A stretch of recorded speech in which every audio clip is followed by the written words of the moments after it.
Bato biera Heri bojo vela Tu ere tu bohepo. So the Ladybug Project is a nonprofit that works in Equatorial Guinea in order to improve education and healthcare there.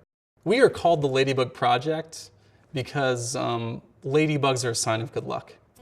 And we see ourselves as having a lot of luck ourselves and trying to bring that to the people in EG. When we first started the Ladybug Project, our focus really was just on getting established as an organization. We needed to find a donor base, we needed people to trust us, and we needed to prove that we were worth their investment. When we started, we were basically only doing school supply shipments, very small renovation projects, things that were focused on one individual institution at a time. Now we're thinking on a larger scale. We're thinking about healthcare training, teacher training. How can we impact people who will then indirectly impact larger parts of the community? In the first year, we were affecting a few hundred to a few thousand people with the organization. I mean, given the Rural Teacher Network project, we're now affecting tens of thousands of people effectively. From the start, we've tried to set up programs that would be able to last well beyond our tenure in the country. One of the ways that you can do this is by capacity building. Capacity building is really just a fancy word of saying that we train people and then they can keep going with whatever project that we've set up if we're not there. We all know the common saying that if you give a man a fish, you feed him for a day, but if you teach a man to fish, you feed him for a lifetime.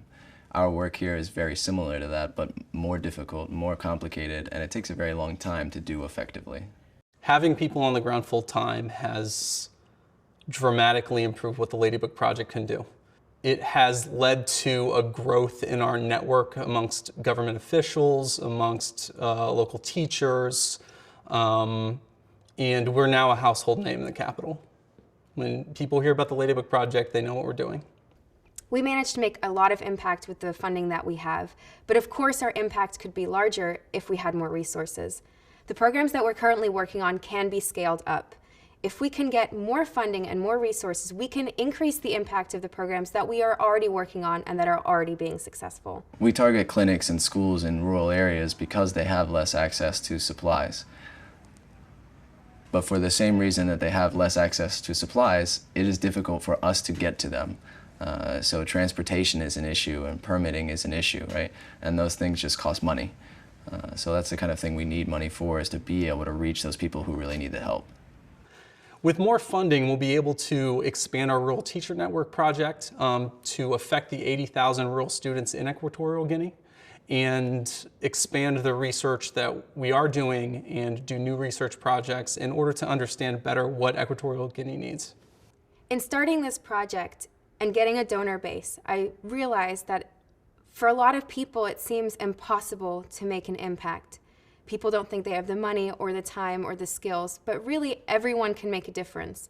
And all it takes is one person connecting with someone else to impact a third person. And I feel really, really lucky that I got to do that with the Ladybug Project. La única manera más eficaz de lograr la emancipación de los pueblos es luchando y fomentando la educación.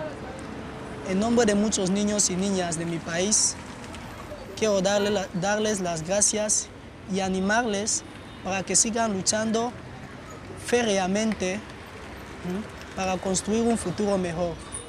Muchas gracias y que Dios los bendiga. Very nice.